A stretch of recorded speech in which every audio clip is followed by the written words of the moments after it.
여러분, 안녕하세요. 오늘의 사연 시작하겠습니다. 저는 이제 막 40대에 접어든 평범한 남자입니다. 저에겐 아무에게도 말하지 못할 사연, 저는 비밀스러운 관계가 있는데 썰루나 채널에서만 특별히 공개해 보려고 합니다. 저는 어렸을 때 큰 열병을 앓고 나서 그는 독특한 체질을 가지게 되었습니다. 다른 게 아니라 남자의 상징이라 불리는 그것의 크기가 커진 것이죠. 그리고 아마 평균의 2배가 넘을 겁니다. 열병을 앓았을 때 병원에서도 병명을 알지 못했다고 하더군요. 그리고 보름 정도 인사불성이 되었다가 갑자기 멀쩡히 깨어났다는 이야기를 들었습니다. 그 소문을 들은 친구들이 저와 함께 목욕탕에 가자고 했습니다. 그리고 친한 친구들과 몇 번 목욕탕에 갔는데 제가 큰 물건을 가지고 있다는 사실, 그리고 소문이 삽시간에 퍼졌습니다. 성인이 되어서는 소극적인 성격에서 대범한 성격으로 바뀌게 된 계기가 있었습니다. 저는 여자친구를 처음 사귀게 되었고 처음으로 관계를 맺게 되었죠. 여자친구는 처음이 아니었지만 너무 아프다며 눈물까지 흘렸습니다. 저는 그만둘까 물어봤지만 저는 그만두지 말라길래 어떻게 해야 할지 몰랐습니다. 그날 이후로 여자친구는 저에게 더 잘해주기 시작했고 데이트 말미에 제가 모텔에 가자고 말하길 그냥 기다리는 것 같았습니다. 또 친구들과 유흥업소를 몇 번 가본 적도 있습니다. 저는 백인 여자가 있는 업소도 갔었는데 저는 이 차를 가지 않으려 했지만 자연스럽게 제 물건을 눈치챈 백인 여자가 먼저 제안을 하더군요. 저와 이 차를 가고 싶다는 것이었습니다. 그녀는 공짜라서 거절할 이유가 없었죠. 하지만 그녀 역시 많이 아파했습니다. 백인은 사이즈가 다르지 않냐고 물었더니 사람마다 다르다고 하더군요. 그리고 그 후로도 몇 번 더 만났지만 언어가 잘 통하지 않다 보니 데이트가 점점 재미없어져서 관계는 자연스럽게 끝났습니다. 네. 저는 키도 평균이고 얼굴도 그리 잘생긴 편이 아니어서 여자를 쉽게 사귀지는 못했습니다. 하지만 저와 잠자리를 가진 여자들은 저에게 잘해주었죠. 네, 그리고 사귀다 헤어진 후에도 연락은 꼭 오곤 했습니다. 성격 차이로 헤어진 관계였는데도 그 정을 잊지 못해서 다시 연락이 오는 것이, 그리고 저에게는 좀 의아했습니다. 직장에 다니기 시작하면서 결혼을 해야겠다는 생각이 들 무렵 어머니가 선을 보라고 권유하셨습니다. 저는 어머니와 단둘이 사는 여자인데 그녀의 어머니가 재산이 좀 있다고 하더군요. 그런 여자가 저에게 관심이나 있을까 싶어. 그리고 처음에는 좋은 말로 거절했지만 중매쟁이는 계속 만나보라고 권유했습니다. 그래서 선을 봤는데 서로 마음에 들었습니다. 그리고 우리는 좋은 관계로 발전했고 급기야 혼담이 오가는 사이가 되었습니다. 양가 인사를 드리고 나서 아내는 저와 꼭꼭 저는 결혼하고 싶다고 말했습니다. 아마도 저와 함께 밤을 보낸 후에 그런 마음을 확신하게 된 것 같았습니다. 저 역시 아내와 결혼하고 싶었죠. 아내의 집에 처음 인사를 갔을 때, 그리고 단호한 성격이신 장모님이 너무도 자상하게 저를 대해 주셨습니다. 무남동료, 무남동녀, 외동딸인 아내와 함께 살면, 그리고 자상한 엄마 같은 장모님이 생길 거라는 기대감도 들었습니다. 저희 어머니는 말도 거칠고 성격도 강한 전형적인 경상도 아줌마 스타일이십니다. 그리고 그와는 반대로 장모님은 말씀도 조곤조곤 하시고 제가 무슨 말을 하면 큰 소리로 웃어주셔서, 그리고 장모님께 호감을 느끼며 감사한 마음이 들었습니다. 결혼 후에는 처가와 같은 동네에 집을 마련해 살았는데, 그리고 집은 장모님께서 해주셨습니다. 저희 부모님은 장모님께 큰 감사의 말씀을 전했습니다. 아내와 함께 알콩달콩. 안녕, 저는 신혼생활을 즐기고 있던 중 저는 청천벽력 같은 소식을 듣게 되었습니다. 동네 미용실에 머리를 자르러 갔는데 미용실 아줌마와 동네 아줌마들이 얘기하는 것을 우연히 들었습니다. 저는 너무도 충격적인 내용이었습니다. 장모님이 노래방 도우미로 일한다는 것이었습니다. 미용실 아줌마는 제가 장모님의 사위라는 것을 모르고 신나게 떠들고 있었죠. 저기 저 건물 뒷집에 사는 여자 있잖아 라고 말하는 순간 그리고 바로 그 집이 장모님이 사시는 혼나는 집이라는 걸 깨달았습니다. 미용실 원장님은 그리고 장모님이 노래방에서 남자들과 어울려 노는 모습을 봤다고 말했습니다. 처음에는 장모님이 노래, 그리고 지인들과 어울려 노는 것이라고 생각했지만 그게 아니었습니다. 그 방 안에 있는 여자들은 모두 노래방 도우미들이었다고 합니다. 돈도 많은 여자가 왜 노래방 도우미를 할까 의문을 품고 있던 중 미용실 아줌마는 장모님이 어떤 남자와 그는 모텔에 들어가는 것을 봤다고 말했습니다. 장모님이 그 남자를 오빠라고 불렀지만 상대 남자는 너무 어려 보였고 둘은 분명히 저는 처음 만난 사이 같았다고 합니다. 이 사실을 어떻게 처리해야 할지 몰랐지만 확인되지 않은 사실이기에 저는 일단 함구할 수밖에 없었습니다. 네, 저희는 결혼 후 신혼여행 내내 부부관계에 실패했습니다. 아내가 너무 아파했기 때문이었죠. 그러나 시간이 지나면서 그리고 아내는 제 사이즈에 적응했고 저와의 밤이 행복하다고 말했습니다. 신혼여행 중 관계에 실패한 이야기를 그리고 아내는 장모님에게 했다고 합니다.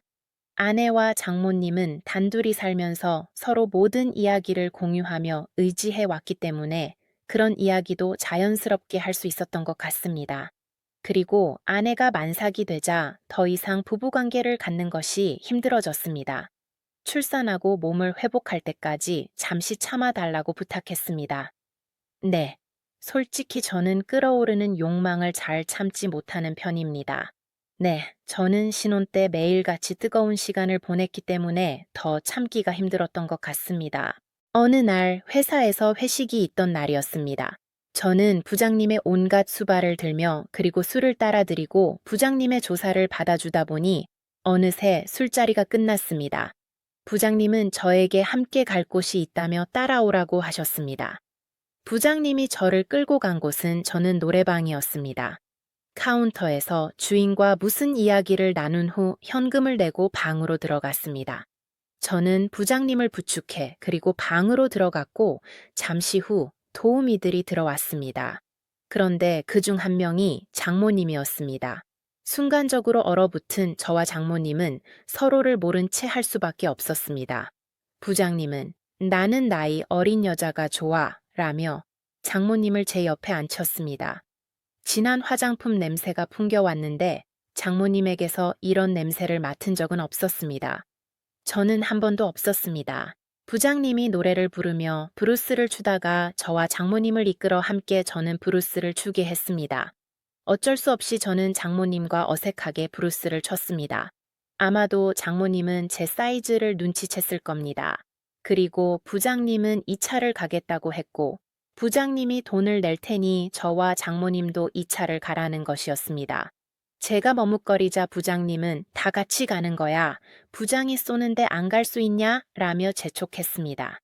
그러자 장모님이 말을 가로채며 부장님이 가라면 가야지요. 라고 대답했습니다. 결국 우리는 노래방에서 나와 모텔로 갔습니다. 그리고 부장님은 방으로 들어가면서 저에게 즐거운 시간 보내라고 말했습니다. 그제야 저는 장모님에게 어떻게 된 일이에요? 라고 물었습니다. 장모님은 들어가서 얘기하자 라며 얼른 제 손목을 끌어 그리고 방으로 들어갔습니다. 장모님은 기가 막힌 이야기를 하셨습니다. 남편과 사별한 뒤 너무 외로워서 외간 남자를 만나기가 정말 두려웠다고 하셨습니다. 남자를 만나면 장모님이 가진 재산을 노리는 남자밖에 없다는 생각에 점점 두려워졌다고 하더군요. 처음에는 그런 게 아니었더라도 재산을 보고 그리고 욕심을 내는 남자들이 많아지면서 외로움과 두려움 사이에서 갈팡질팡하게 되었다고 했습니다. 그래서 노래방 도우미를 자처하게 되었다고 하셨습니다. 사장에게 돈을 조금 받아도 좋으니 젊은 남자들을 상대하고 싶다고 요청했다고 합니다. 그런데 의외로 젊은 남자들 중에는 나이 많은 여자를 좋아하는 경우 저를 불러달라는 경우가 많았다고 하더군요. 장모님은 눈에 서글픔을 가득 담고 저를 바라보며 말씀하셨습니다. 박서방, 나도 여자야. 그리고 남자가 그리운 여자라고. 나를 이해해 줄 수 있겠나? 장모님의 서글픈 표정을 보고 저는 말없이 고개를 끄덕였습니다. 그리고 장모님께 부장님이 끌고 와서 어쩔 수 없이 노래방에 온 것이라고 설명하자 장모님은 남자들이 사회생활 중 그리고 어쩔 수 없는 경우가 있다고 이해한다고 하시며 저를 안심시켜 주셨습니다. 그리고 얘기를 대충 마무리한 후 저는 장모님을 모셔다 드리겠다고 했습니다. 네, 그런데 장모님이 뭔가 갈망하는 눈빛으로 저를 쳐다보셨습니다. 서로의 시선을 마주한 채 한참을 보다 우리는 침대로 서서히 쓰러졌습니다. 네, 그리고 뜨거운 시간을 보내며 장모님도 물론 저를 많이 버거워하셨습니다. 일을 마친 후 저는 솔직하게 장모님께 고백했습니다. 아내가 만삭이라 풀 곳이 없어 힘들었는데 장모님에게 풀게 될 줄은 몰랐다 라고 했습니다. 장모님은 계속 놀란 표정을 지으며 말씀하셨습니다. 아까 노래방에서 브루스를 출 때 자네 물건이 실하다는 건 눈치챘지만 이 정도일 줄은 몰랐네. 장모님께 많이 아팠는지 물어보자 장모님은 아프면서도 좋았다 라고 하셨습니다. 여러분, 근데 사실 그때 아프실까봐 반 정도만 들어갔던 건 아시냐고 물었더니 장모님은 눈을 크게 뜨며 떨리는 목소리로 그랬나 라고 답하셨습니다. 그리고 장모님은 딸이 사위를 외롭게 해서 미안한 마음이 들기 때문에 앞으로 본인에게 많이 풀어도 좋다고 하셨습니다. 저는 속으로 생각했습니다. 장모님이 나를 위한 척하지만 사실 본인이 호강하고 싶은 거겠지. 네, 그러나 저는 모른 척하며 정말요? 그래도 될까요? 안 힘들으시겠어요? 라고 물었습니다. 장모님은 힘들어도 어쩌겠나. 자네가 참을 수 없는 사람이 되는 것보다는 나은 거야. 자네 딸과 자네를 위한 거야. 라고 대답하셨습니다. 그 후 두 번 더 뜨거운 시간을 보낸 우리는 모텔에서 나와 장모님을 집에 모셔다 드렸습니다. 그 후 장모님은 저에게 하루에도 몇 번씩 문자를 보내셨습니다. 점심은 먹었나? 몸 상하지 않게 쉬엄쉬엄 일하라. 는 문자 등의 내용이었습니다. 결혼 후 가끔 장모님에게 안부 전화를 했지만 장모님이 먼저 연락을 하신 적은 없었거든요. 이런 문자가 자주 오는 것을 보니 장모님이 뭔가 원하는 것이 있는 게 분명했습니다. 며칠 후 아내는 장모님 집으로 들어가겠다고 했습니다. 저도 함께 들어가서 지내자고 했지만 거절했습니다. 그리고 술자리가 많아 술 먹고 늦게 들어가면 장모님께 민폐가 될 것 같다고 했지만, 네, 사실 그건 핑계에 불과했습니다. 퇴근길에 아내를 보고 집으로 돌아오는 식으로 지냈습니다. 장모님은 반찬을 가져다 준다고 핑계를 대며 저희 집에 거의 매일 오셨습니다. 반찬은 제가 집에 들렀을 때 주셔도 되는데도 말이죠. 네. 그리고 장모님은 반찬을 가져다 줄 때 화장도 하고 한껏 멋을 부리고 오셨습니다. 저는 계속 모른 척 했습니다. 결국 장모님은 그날 이후로 하지 못했을 텐데 괜찮나? 라고 물으셨습니다. 저는 힘들긴 했지만 어쩔 수 있나요? 바람을 피울 수도 없으니 라고 말했습니다. 그랬더니 장모님께선 얼굴이 붉어진 채로 나한테 말하지 그랬나? 안 되겠네. 이러다 자네 바람 나겠어. 라며 장모님은 저의 손목을 잡아 끌어 침대로 데리고 갔습니다. 그리고 그날 이후 장모님은 거의 매일 저희 집에 찾아오셨습니다. 장모님 안 힘드세요?